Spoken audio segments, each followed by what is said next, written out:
ഈ കരച്ചിലൊരു ഭയങ്കര relaxing പരിപാടിയാണല്ലോ. Of course ഞാൻ ആക്ച്വലി സ്പീക്കിംഗ് നമ്മൾ എന്തെങ്കിലും വിഷമമുണ്ടെങ്കിൽ ഒന്ന് കരഞ്ഞു കഴിഞ്ഞാൽ, ഞാൻ ഇന്നലെ വണ്ടിയിൽ ഇങ്ങനെ മറ്റേ പ്രമോഷൻ കഴിഞ്ഞ സംഗീതം ഉണ്ടായി, സംഗീതം എടുത്ത് വെച്ചാ നീ പാട്ട് കേട്ട് വണ്ടിയിൽ നിന്ന് കരയാറാണ്. ഞാൻ അതുകൊണ്ടാണ് ഇപ്പൊ ഇത് തുറന്ന് പറഞ്ഞത്. ഞാൻ കരയാറുണ്ട്. അപ്പൊ പറഞ്ഞു അത് കരഞ്ഞ ഒരു സുഖം വെച്ചോടാ. ശരിയാടാ. കാരണം നമ്മുടെ സങ്കടം തീർന്ന അവിടെ അത് വെച്ചുകൊണ്ട് നടക്കണ്ടല്ലോ. അടുത്ത പണിക്കിറങ്ങാൻ നമുക്ക്, അടുത്ത പരിപാടി നോക്കാം. വിട്ട് കഴിഞ്ഞ അവിടെ പരിപാടി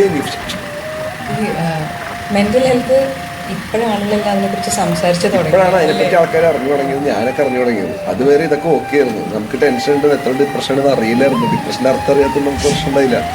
കൂടുതൽ അർത്ഥം അറിഞ്ഞപ്പോൾ ഭയങ്കര പണിയാണ്. എനിക്കൊരു ആൻസൈറ്റി ആണ്, എനിക്ക് ഡിപ്രഷൻ ആണെന്നുള്ള ഫീലായി ഞാനൊക്കെ. അറിവില്ലായ്മയുടെ കാലത്ത് ഇതിനേക്കാൾ സുഖമായിട്ട് സത്യമല്ലേ. അമ്മയൊക്കെ എന്ത് ചില്ലായിരുന്നു, അച്ഛനും ചില്ലായിരുന്നു. അച്ഛൻ പക്ഷെ ഇപ്പോൾ അതിൻ്റെ ആക്ച്വലി ഒരു ഡൗൺ ഫേസ് ഉണ്ടായിരുന്നു.